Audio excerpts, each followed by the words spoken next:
Siya po si Police Officer Balahadia. Bakit sangkot ba siya sa kidnapping? Posible po, ma'am. Matagal nang may record to sa amin. Ang susunod na programa ay rated PG. Ito ay nangangailangan ng patnubay at gabay ng magulang para sa mga batang manonood.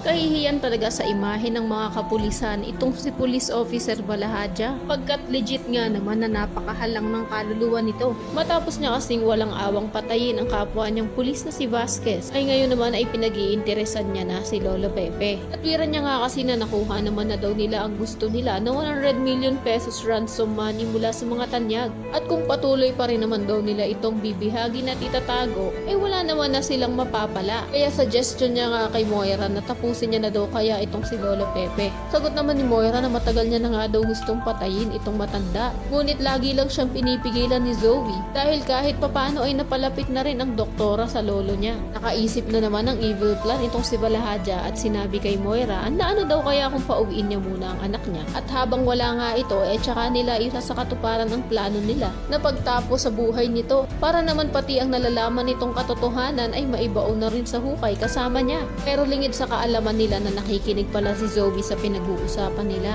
At hindi siya makapaniwala na tamang-tama nga naman talaga ang mga sinabi ni Carlos sa kanya na isang kriminal na talaga itong si Moira.